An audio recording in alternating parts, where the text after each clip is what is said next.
Jay, welcome to Chamber Chat. It's great to have you here. Yeah, thanks, Trent. Appreciate it. So tell us who you are, who you represent, and what your organization does. So Jay Sullivan, President and CEO of HBI Office Plus. HBI is locally owned office supply and furniture store, basic contract furniture throughout Saskatchewan. So we have locations in Regina's headquarters. Right. We're in Prince Albert, Saskatoon, Swift Current, kind of a small little thing in Yorkton, but we cover the whole province. We got an inside sales team now that covers every other rural corner of this province, plus going into Alberta, into Manitoba. So contract furniture, we deal with, the highest of the high. Yeah. And then even the, the lower stuff too, right? So we can handle the small to the big. And then on the stationery too, it's really the office supplies, but it's the janitorial, it's the coffee, it's become this all-inclusive. Yeah. It's not just office supplies anymore, if that makes sense. Yeah, that does make sense. And you've built an incredible organization. We'll talk a little bit how that all came to be. But you're truly provincial. You must employ quite a few people. Yeah, so we are, I think, payroll the other day was 72. That's brilliant. So I know when I started there, a lot of years back, 2020, I think we were lucky to be 10 to 15 staff. And 08, when I became a partner, I think we had at that point 27 or 28 staff. So we continue to grow, right? We continue to add people and add great people, right? We've been lucky to find a lot of good people. So just keep on going with that. And then, even our spaces, right? We have, pushing 100,000 square feet in space now between warehouses and office space throughout the province. So it's a bigger organization than you would think. And it's funny because I think even a lot of my friends don't realize how big it is. They think it's almost a bit of a ma and pa shop. Yeah. Until you bring them in, they're like, oh, and do all this. And you're independently. Are you one of the last ones in the province, or the last one? So on the furniture side, I would have some local competition for sure. On the office supply side, there's a couple other smaller guys in rural Saskatchewan. Right. But anybody that's covering major centers, it would be me, right? So we got it's us competing against Staples. So it's the little guy against the big box store, and we love it because you know what, this province still loves local. It still wants to support great people and keep that money within Saskatchewan. And I think that's probably one of the best things we have while living in this province. And you've got a great story to tell, and we're going to unpack that a little bit today. So thank you for being here. Let's talk about yourself, Jay, in terms of when you started with HBI, because I really like your story. Yep. Because you're now an owner of this incredible organization, but you didn't start as such. I didn't. I was. Because 19, 20, I was just selling cars and I hated it. You sit around, wait for people to come see you kind of thing, right? So then I had some buddies working here, some of the guys I played rugby with were working in the warehouse and they, come work for a summer job. I'm like, great, let's go. We can have some fun and be a good summer. Right.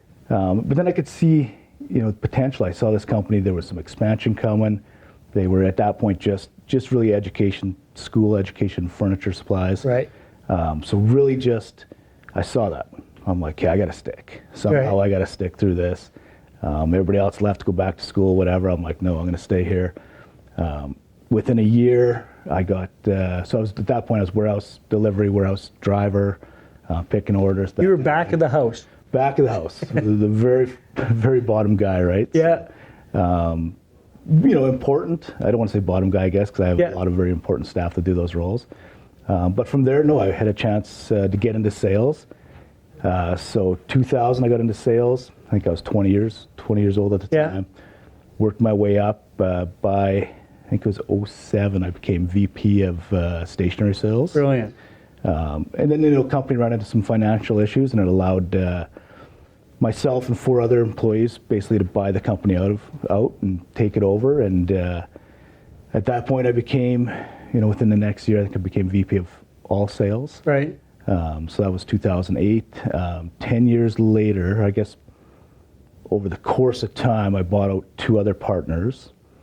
2018, I had the opportunity to buy out my majority shareholder, Malcolm Taylor. So I made that purchase. And then this last year, I just month ago, I bought out my partner I've been with for a long time, since '08. So Carlene Watson. Yeah, So. no, Carlene, yeah. Yeah, so no, it's been a good run, but I look at it even, in sales where we were in '08 to where we are, we're probably, almost 3 to 4 times bigger than we were, with staff in '08, we were 28-ish, I think. Yeah. 72 today, so it's been a run. It's crazy. I never would have thought about it. I remember when I was buying in, I had buddies thinking, you think this is the right move? Like, you're going to do this? I'm like, 100%. I'm like, this is what I do. You're all in. Right? Yeah. I'm an entrepreneur. I take risks, but love it. Thank God I did it, and keep on going. So I have a question for you, because, obviously you were buying your shares. I don't know if you heard, but we hit the pandemic a few years ago, and I know you do. And so how did you manage your way through the pandemic, especially in your kind of industry? Mm-hmm. Well, and that's the thing, right? Everybody goes home, so you can't buy office supplies. Right. Nobody's buying furniture. So we're sitting there, we lay off 50% of our staff, right? So, we're kind of all working. Most people are working from home. My management team and I we still came to the office every day. So we were still there. We were able to still kind of sit in the cafeteria, have lunch together, and really, it was probably a great time because we actually talked more than we ever talked. Right. Right. We had this extra time to do that. And just as we start going through it, it's like, you know what, I'm going to bring some staff back. I said, I can't do this anymore. This is killing me. So I brought back, everybody else. Right. And then I said, at this point, we're going to start renovating our showroom. Previous partner never wanted to renovate, right? We had put it on hold 7, 8 years in a row. Right. And it hurt the culture a bit, right? So I'm like, let's take this opportunity to bring these people back. Let's start renovating. So we got this gorgeous, 8,000 square foot showroom. So we ripped down walls. They did all the grunt work kind of thing, just to keep people working. And then we had, professionals come in, resand all the hardwood. We put up modular walls. We put up all new furniture. Just beautiful space. We spent the time, and it looks great and really helped us to build that culture. And I think it's really what's elevated our company going forward. During that time too, like we're sitting there, what do you sell? Yeah. So we ended up, we probably sold more masks in Saskatchewan than most companies did. Interesting. And at one point I think let's buy 100,000 masks. And the lady brought these in from China, and the lady asks me, well, why don't you just buy 1 million? I'm like, well, that's unheard of, right? Yeah. And I should have bought 1 million that day. But a couple weeks later, I bought 1 million masks. And that's at the point when, or maybe not $1 million worth of masks. Yeah. But at that point, we're sitting there, and every other plane in China is getting confiscated, and you're hearing all these stories. Right. It's like you're sweating, you're like, oh my God. If I don't get this plane, I can rebuild. I'll be fine. But the plane arrives, we get our masks, and we sell masks. We had pre-sold so many, we were almost out of stock. And you supply the education system too, right? Yeah. Right. Yeah, we deal with a lot of schools Right. and such.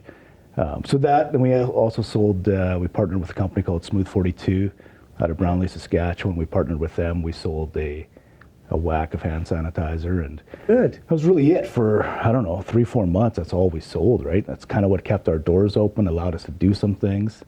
I talked with the renovation. We also took our entire warehouse. We don't think it was organized properly. Right. For our growth, so we reorganized the whole thing. So we had 30,000 square feet of a stationary warehouse. We took it all, it was all going this way. We changed everything to go this way, right? Made it more efficient for our teams, allowed us, to build, but something we never ever could have did if it wasn't for COVID.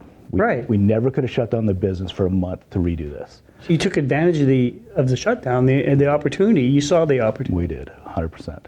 You must be proud of that, because it's a lot of organizations don't take the time to plan, and that's truly what you're saying, right? 100%, right? Yeah. I think, it's part of that thing when you have great people working for you, it allows you to think on top of the business or work on the business, right? So we did that. We also, at that point, crazy decision, I decided to go with a brand new ERP system. Yeah. ERP is? So we purchased money for NetSuite by Oracle. Yeah. So that runs the entire company. Sitting there going, geez, should we be doing this? Should we not be doing this? But we did it, and with any new system, every company's going to struggle. It allowed us to struggle during our slow times, during COVID, so it allowed us to get up to go. So, during that time as well, we ended up, a lot of people were out of work. Right. So we went and found like a handful of just extremely talented people, spent the money to bring them in. So when the doors opened, we were ready to go.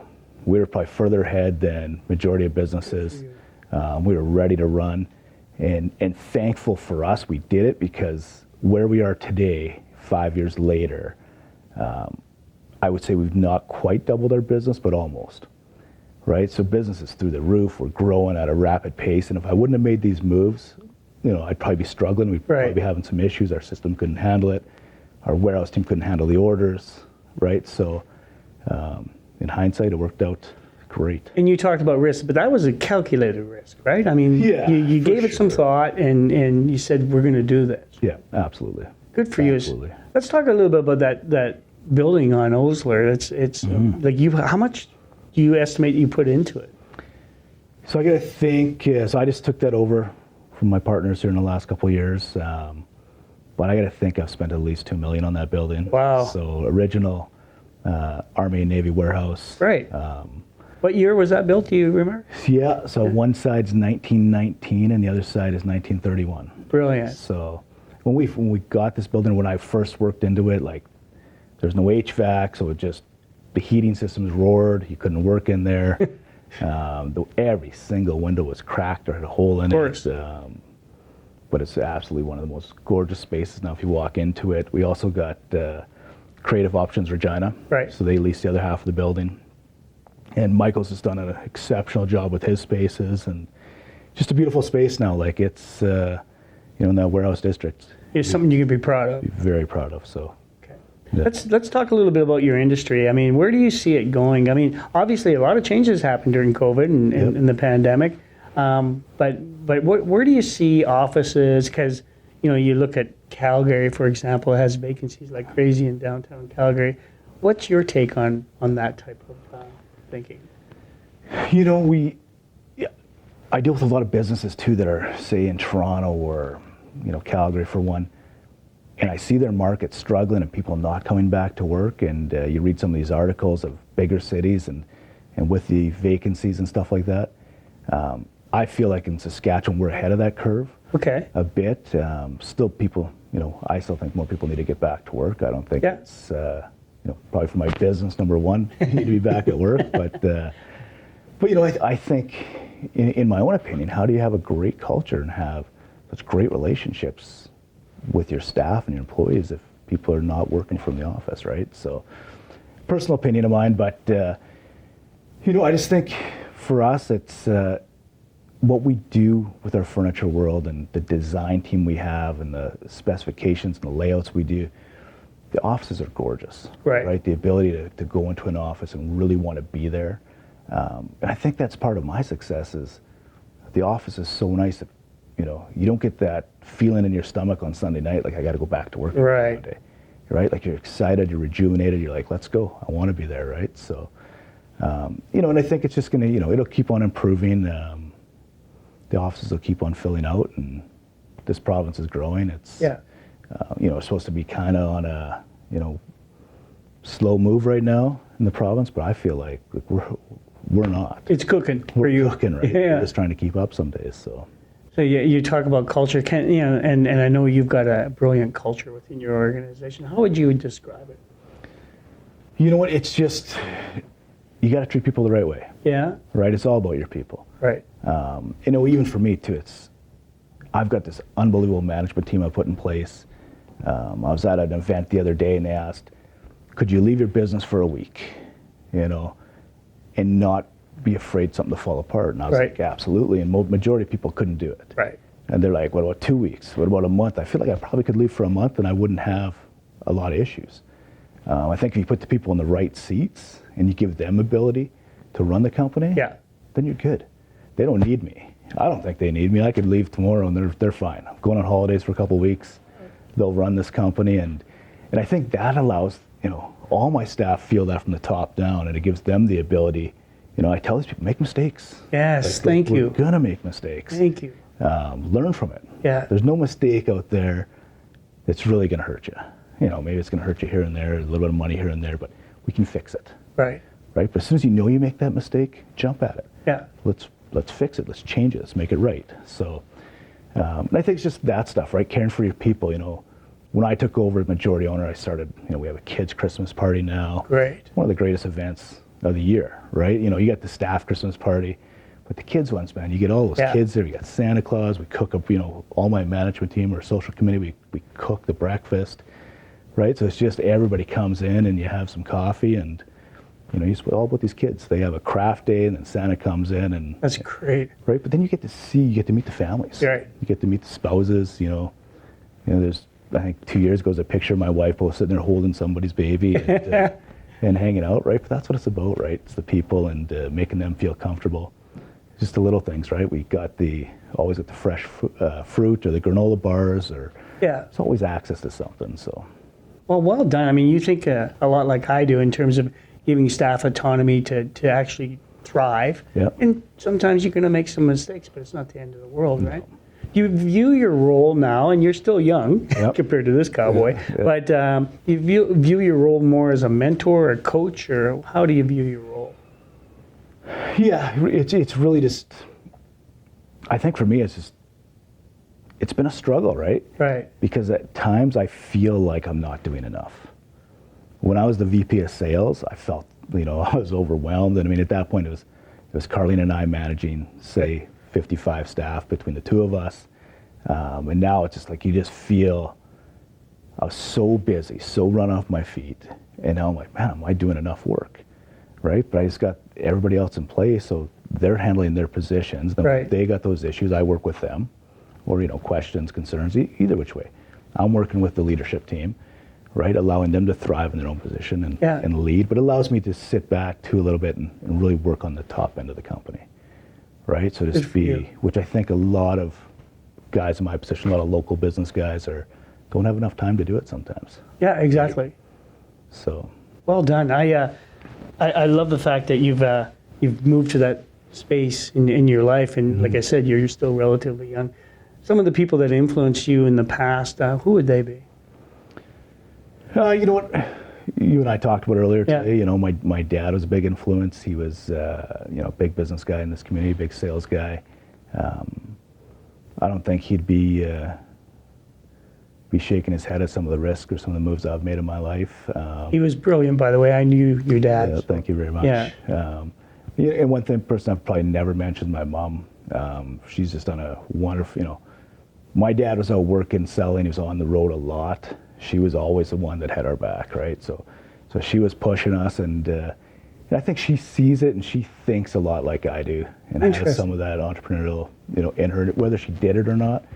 But she was the one that had the home base, and honestly, my mom's retired now, and I still go to her house for lunch probably twice a week. Well done. Just to get a break sometimes. And go see mom for lunch, but no, she was great at that, and over the years you get some other guys you've worked with or leaders that you've really seen their work ethic or seen what they've done that really allow you to want to achieve what they're achieving, right? So well done. So you talked a little bit about family. Tell us about your family. I mean, let's learn a little bit about you and your group. Yeah, so I got my wife Tammy, who is now working in the business with me. Oh, good.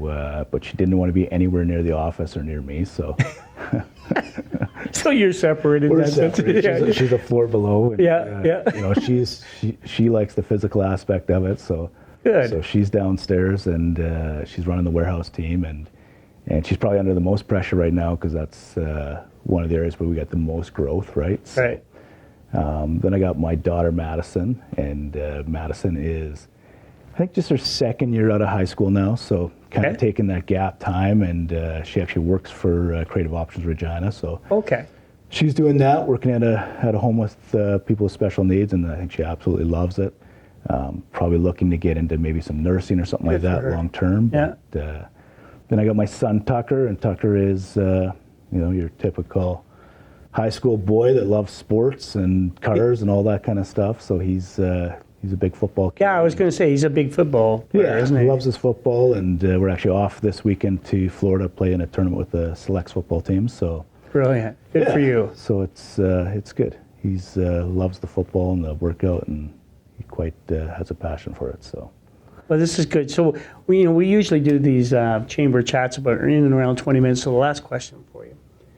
Your organization, being a member of the Regina District Chamber of Commerce, how important is that relationship to you? It's important, and I think for us, we view it almost differently, right? It's the very first event the chamber had was in our office. Oh, interesting. Right, and it's like right after COVID, when we're going to do this, we're like, hey, we're in. Let's go. Let's open it up. And for us, we've had, I think, a couple events now, and it's to get people, out and about in a social atmosphere. Whether you're having a drink or an appy or whatever. Yeah. For us too, just to bring people into our space and show it off. Exactly. Or tour them through our warehouse and be able to see that. I think it's important. We were at the Christmas party there in December, and we just make, a point to make sure we get to some events, and it's not always me, right? Yeah. I'll get the invites or whoever, and it's like you send it out. It's like, hey, who's attending this month? Somebody get out there. Somebody go to this. Somebody go to this, and just make sure we have a presence and we're supporting it, and it's just an opportunity to meet more people. Yeah. To sit at a table with somebody or shake hands with somebody you've never met and introduce yourself and just build relationships. And that's, you and I are the same in that way, and just love to talk to people and build those relationships. Yeah, you're not afraid to put out your hand and say hello, right? That's the easy part, right? So is that the advice you would give to some of the young people if they're moving into business, if you will? You know what I would say right now? Yeah, I mean, that's a great one. Don't be afraid to get out there, but I think there's such an opportunity to be an entrepreneur. Right. Right? The opportunity to get out and go work for somebody. Right. Right? There's a lot of people out there in this city right now or this province that don't have a succession plan. Right? And my story I love my story. I started at the bottom, worked my way up, but I had that opportunity. Right. They needed a succession plan. Right? So get out there and impress somebody and work hard and work your way up in a company, right? Don't come out thinking I'm going to make $50 an hour and I'm going right to the VP level. Right. Right? Don't be afraid to start low and learn the business. Work your way up, and then, it just opens up so many doors for you. So that makes sense? That's absolutely makes sense. And what great advice. And quite frankly, I couldn't thank you enough for sharing your story with us today. And congratulations on all your success. Thanks for joining us at Chamber Chat. You're very welcome. Thanks for having me. All the best. Awesome. Chamber Chats is produced bi-weekly by Skycron as a service to the Regina business community. We produce many series, including the television series Go Nitro for NBC Sports, CBS, and Fox, as well as corporate videos, events, and live streams, all right here in Saskatchewan. We can do the same for you. If you have a video project for your organization, call us at 306-720-0097 and let's get started on your next project.